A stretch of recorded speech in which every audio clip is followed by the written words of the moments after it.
everybody, and welcome, welcome, welcome, whether you are joining us live or on the replay. My name is Jennifer Slay, and this is Introduce I'm Melissa Maloney. Hi, everybody. Yourself. Hi, and welcome to our LinkedIn Live in the Summer Leadership Series. So, again, I'm Jennifer Slay. I'm one of the co-founders of AWL Partners, and I'm really, really glad, we are really, really glad that you're here because today we are talking about something that shows up for all of us: confidence and building confidence. Now, here's the thing: confidence is not something that you're born with or without, right? It's a skill, right? And it can be practiced, it can be strengthened, and it can be grown, right? Yes, even if fear keeps creeping in, right? We can still have confidence, right? So confidence, it's really less about feeling fearless, and way more about being brave, right? It's about feeling the fear and taking the step anyway. One of our team members, Shirley, she constantly says, "Do it scared." Right? It's just doing it scared. So bravery is the action that builds confidence because the more you do something, the more confident you get at it. And in this session, for the next 30 minutes, we're going to talk about what confidence really, really is, on what's happening in your brain when fear shows up, and how you can start building the kind of confidence that lasts. Now, anyone who knows me knows that I am kind of like, I love learning about the brain and how it works and how things work. Because when you know how something works, then you're able to use it to your advantage, right? So if you understand what's happening when fear creeps in, when what's happening to you when somebody says something and it doesn't feel good, or when you fail at something, right? If you understand what happens when those things happen to your body physiologically, then you're able to use that, understand that, not have as much shame or humiliation with it, understand what's the norm, and move on, right? And so that's what we're really trying to do. We're trying to build up your knowledge and understanding of your normal human functioning so that you can build confidence. Because when you know you can do something, you know you can do something, right? If you know that you bake the most amazing chocolate cakes and someone comes along and says, "Ugh, I don't like this," right? You're probably not going to care because you know that you know that you know you make the best chocolate cakes, right? So the confidence is knowledge. It's really understanding yourself. Okay. So let me share my screen. And I cannot share my screen. So that is okay. That is okay. All right. So let's talk about what confidence is and what it is not. Okay. We need to really clear up common misconceptions. Confidence isn't arrogance, right? And it's not about being loud, and it's not about being pushy.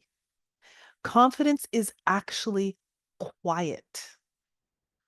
It's that this deep self-trust that says, I can handle what comes my way. And even if we don't completely believe that, it's doing it anyways, right? So here's the interesting thing: you can feel fear, you can feel scared, and still act confidently.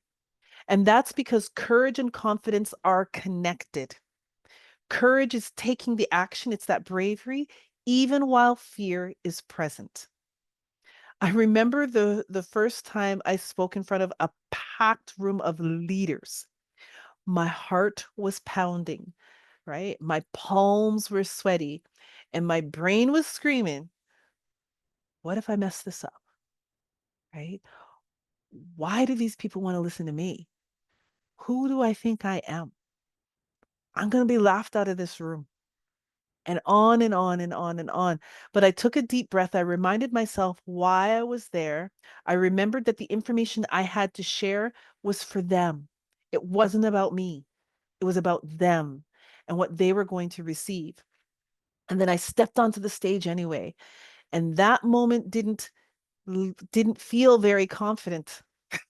Let me tell you, it did not feel very confident, but it built confidence because confidence is not the absence of fear. It's moving forward even when fear is loud. Okay. So if we break this down neurologically, fear actually activates your amygdala. And that's the part of your brain that's designed to keep you safe. But confidence comes from activating your prefrontal cortex, that it's right behind your forehead, right? The part of your brain that plans, the part of your brain that reasons and says, okay, let's think this through before we panic. Because the more we practice staying calm in fear, the stronger that neural pathway will get, right? So we want to practice. We want to practice doing those things. Okay. All right. My screen sharing abilities have now come back. All right. So here's the science behind confidence. Okay. Your brain has something that's called neuroplasticity. And it means your brain is always rewiring itself based on what you practice. So every time you try something new, even if it's scary, you're creating new neural connections, right? And so think of it a baby. Most of us have watched a baby learn to walk, or we've seen babies that are just starting to walk, and they're like really like uh, concentrating hard, concentrating really, really hard, and sometimes they fall and that's scary. But they get back up and they practice it again. And then within weeks, they're running, right? So their one neuron spoke to another neuron, created a pathway, and it solidified the pathway the more they did it. That's why they say practice makes better, right? Because the more we do something, the better we become at it. And then there's the reticular activating system or the RAS filter.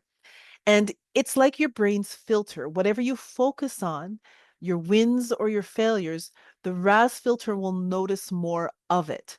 So if you keep focusing on your strengths, your brain starts looking for evidence that you can do hard things. But the opposite is also true. If you keep focusing on what you don't think you can do, the brain is going to focus there as well. And that's what's going to flood your brain waves. So we want to make sure that we're focusing on the right things, right? On the strengths. Fear also releases cortisol and adrenaline. Okay. It's preparing your body to fight or flee, right? And that doesn't mean stop. It just means your nervous system is doing its job. Okay. Confidence comes from learning how to calm your body down and take action anyway, right? So and we're going to talk about different things that you can do, but deep breathing here is really, really, really key to helping to calm the nervous system down. Because when we're feeling fear, when we're feeling anxious, that's our amygdala going off saying, danger, danger, danger, right? And it doesn't matter if it's a small danger or a big danger, doesn't know the difference, right? So we want to breathe so that we can slow down our thinking, calm ourselves down so we can think rationally. Okay. Confidence, again, it's not something that you wake up with one day. It is built by doing the hard things, especially the small ones, right? Because one small thing and another small thing and another small thing and another small thing, and it just keeps on. We end up doing a big thing, right? The more small things come together, then it becomes a big thing. So we want to keep promises to ourselves. That could be a small thing, right? Every time you do what you said you would do, even in the tiniest of ways, You're sending your brain the message, I trust myself, right? I'll give you a real example from my own life. I have a standing appointment in my calendar for when I'm supposed to go for walks. And I laugh because I think you might know where this is going. And I put it in there as a reminder that this time is for me to take care of myself. And at first, I really stuck with it. I was doing my walks every day. And then one day I was tired and I said, you know what? I'll do it tomorrow. And then the next day I said the same thing. And over until that reminder in my phone, it didn't mean anything, right? I'd see it pop up and I'd completely ignore it. And here's what I noticed, even though it was a really small thing, it sent a little ping to my brain, right?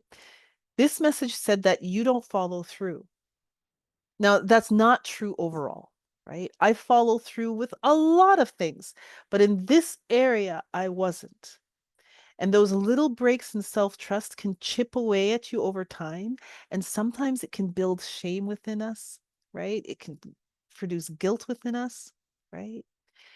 But the opposite is also true, right? Every time you keep a promise to yourself, even something as small as going for that walk, then you're building those micro wins, right? And those stack up and it creates momentum. So here's the neuroscience truth. The more often you act despite fear or resistance, the weaker the fear pathway becomes, and the stronger the confidence pathway grows. And this is why action, not waiting to feel ready, but action is what actually builds confidence. Okay. Now, here is the secret. Fear never completely goes away, and that's okay. Initially, at the beginning of this, I talked about the first time I went in front of a big crowd of leaders and how I had that fear and that doubt. Every time I go in front of a crowd, I feel a little bit of that. It's not as strong as it was, but it's still there. Even before I do these LinkedIn lives, there's still a little piece of me like, what if, right? But it's not as strong as it once was, right? So fear never completely goes away. Fear is your brain's way of saying, this matters to me, right? It's a sign that you're stepping outside of your comfort zone, which is exactly where growth happens, right? Confidence isn't the absence of fear, it's choosing to move forward even when fear shows up. And that's courage, right? So, courage is the action that builds up confidence. So, instead of asking, how do I get rid of my fear?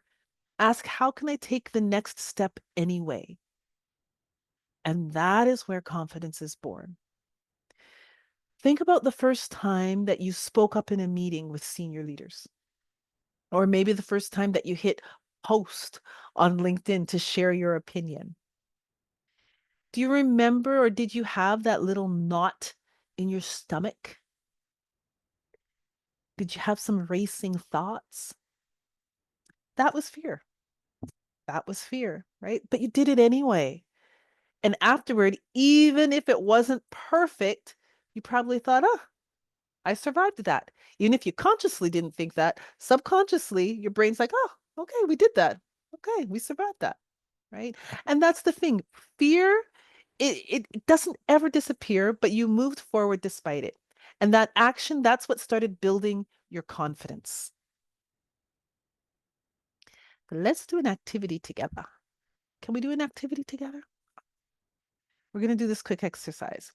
Think of one area where you don't feel really confident right now. Okay. Write it down. It could be that speaking up in meetings creates, you're not very confident at speaking up in meetings. It could be starting a fitness routine. It could be asking for feedback at work. It could be any of those things, right? So just write that down. I'll give you a second to just write down an area that you're not feeling the most confident right now. right? Now ask yourself, what's the worst that could happen? What's the worst thing that could happen? And then honestly ask yourself, how likely is it that the worst thing can happen? Now let's flip it. What's the best that could happen? Right? You've thought of the worst, but what's the best thing that could happen? And then what is one small action that you can take to move forward? Right? Because usually it's not the worst that happens, and sometimes it's not even the best that happens, but it's somewhere in between, right? But one of the things I say to my clients often is even if the worst happened, then what? Yes, we might feel embarrassed. Yes, we might not feel good, but even if the worst happened, then what? There's still an opportunity to do better another time, right? Okay, so let's just keep this simple. Here are some examples of some small steps. If you want to get better at speaking up in meetings, your small step could be asking one question in your next team call, right? Because it's telling your brain that you can do hard things. So you're doing just one little thing towards your big goal of speaking up in meetings. So you're going to ask a question in a team call, okay? Um, if you're building confidence in networking, it might be that you send one LinkedIn message to someone that you admire, right? I have a client that I work with, and one of the things that we're working on is I say to her, okay, so this week we're going to send, or not we, you are going to send three messages to three people that you don't know, right? We're working now. This is a client that has some anxiety, and so we do things a little bit slowly. It started with one, now it's graduated to three, right? Or maybe it's public speaking. It might be practicing your introduction in front of a mirror, right? So that it doesn't sound too robotic. It's just so that it can kind of flow. You can have an idea of what you're going to say. Right? This is how we start flipping the script. Okay. You don't have to overhaul your whole life to feel confident, right? That's not how it works. Okay. We just need to take one small step and let the momentum build. That's all we got to do. Okay? One small step and let the momentum build. Okay. The other thing when it comes to overcoming or becoming more confident is finding that accountability partner that you can have any type of conversation with. All right. So I'm going to tell you a story, and it might be too much information. I'm going to tell you a story anyways, right? So my business partner, Melissa Maloney, and I, we were going through some stuff when it came to relationships. Don't worry, Mel, I'm not going to talk about you. I'm talking about me. Don't worry. Don't worry. Okay. And so I said to her, you know what? Let's be each other's person that we can say anything to with no judgment. No judgment, right? We're going to share information. We're going to talk about the relationships that we've been in and what we're in and all of those kinds of things. And we're not going to judge each other. We're going to be there. We're going to listen, and we're going to provide advice, or we're going to be that sounding board, right? And in doing that, for me, anyways, what it did is it allowed me to be able to speak freely and clearly with someone who knew me and cares about me and understands what my quirks are and could challenge me sometimes. And that was scary. But what it did is when I finally did get into a relationship, it allowed me to feel more confident in that relationship. So I tell you that story just for finding that accountability person, that accountability partner, right? Um, and sometimes that's a coach, sometimes it's a counselor, or it can be a trusted friend. But you want to make sure that you're finding somebody that you can run these things past. right? So you can build your confidence, right? So, what are our key takeaways, right? This is what I encourage you to remember. Confidence is built, it is not inherited, right? Fear and confidence, they can exist together. And small, consistent actions can create lasting self trust. If you want to grow as a leader, don't wait until you feel ready.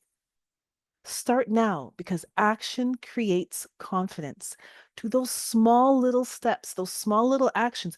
What do you envision a leader to be? What is a strong leader to you? Write that down and become that. Take small little steps every day to become that. Right?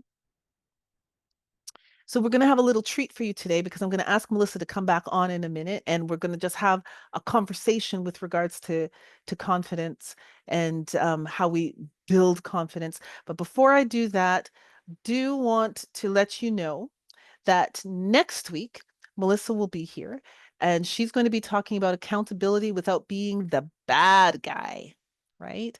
And then the week after that, I will be back talking about manifesting with intention, right? From vision to action. And then Melissa will be back on September 2nd, talking about conflict isn't the enemy, how we face it and not fear it. So, again, next week, Melissa, okay, with accountability without being the bad guy. All right.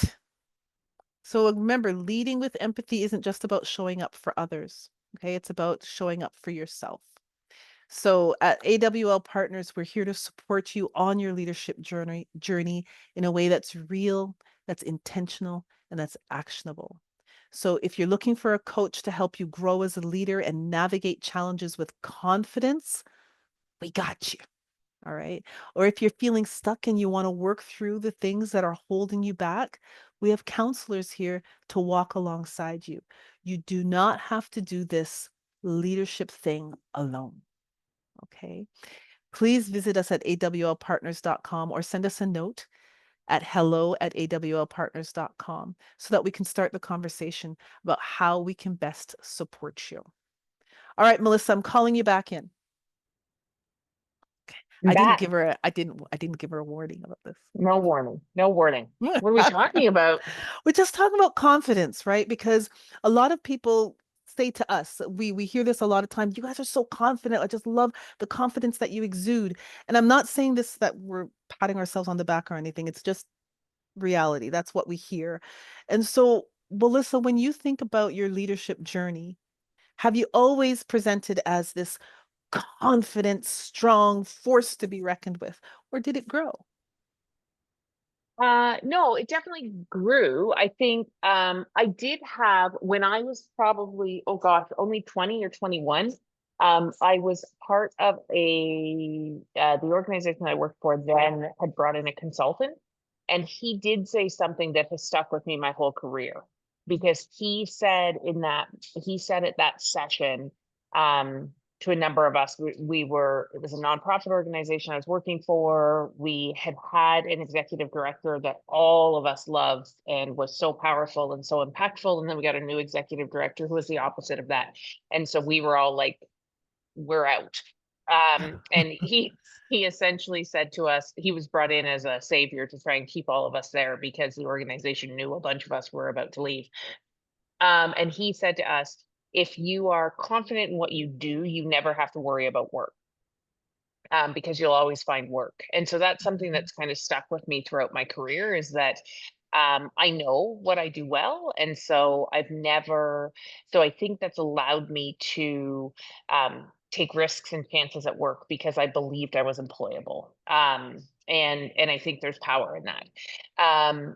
But I would say also as I was developing as a leader and as my responsibilities and stuff started to grow, I definitely had lots of times when I didn't feel confident at all.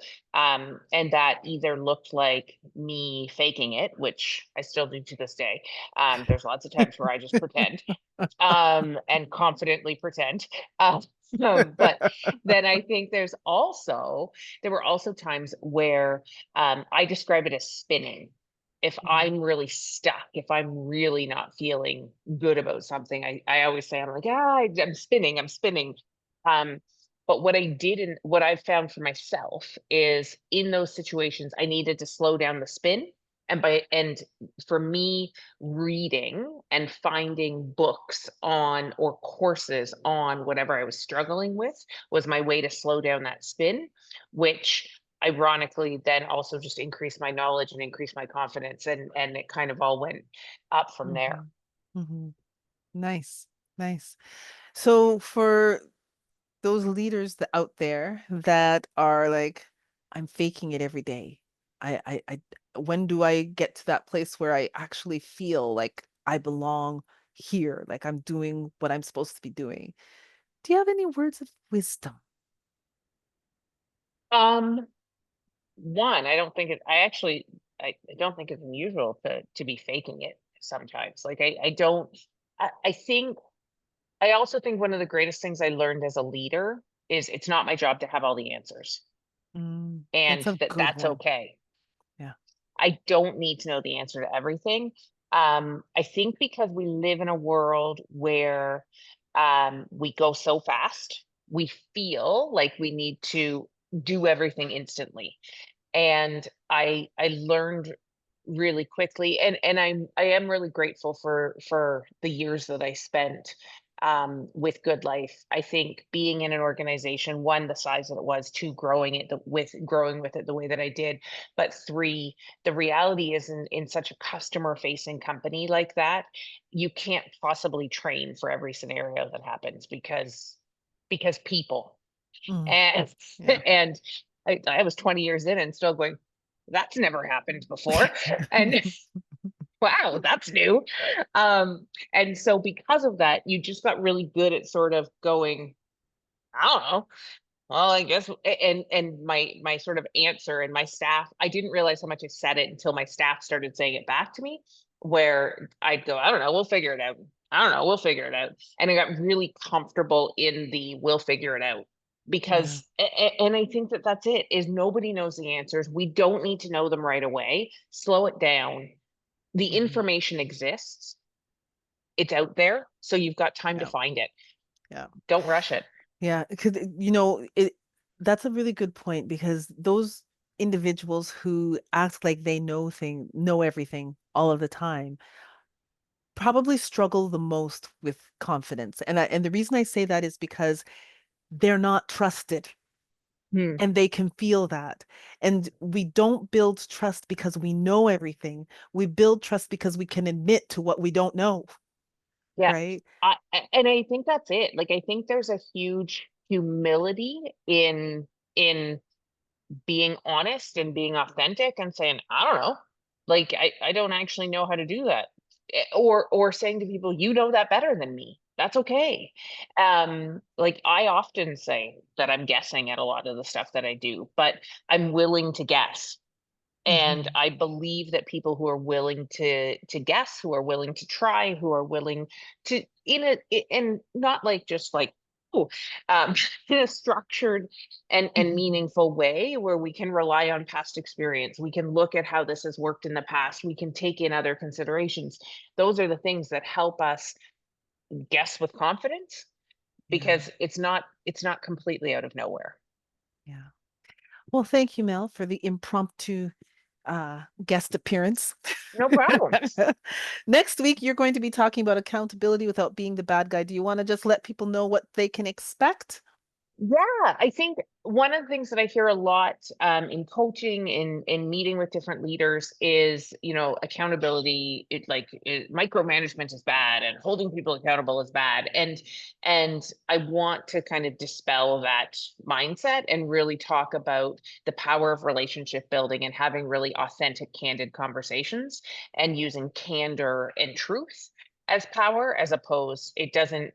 accountability is bad if you're yelling at people 100%, but accountability isn't bad when we lead with candor and when we lead with heart and when we truly operate from the perspective that my role is to make people better, and sometimes better doesn't mean being with me, and that's okay, and that doesn't make them a bad person, that doesn't make me a bad person. We don't all stay with one job for our entire career. Yeah. Thanks, Mel. All right. Next week, August 19th, Tuesday noon, we'll be back. Thanks, everyone. Hi, everyone.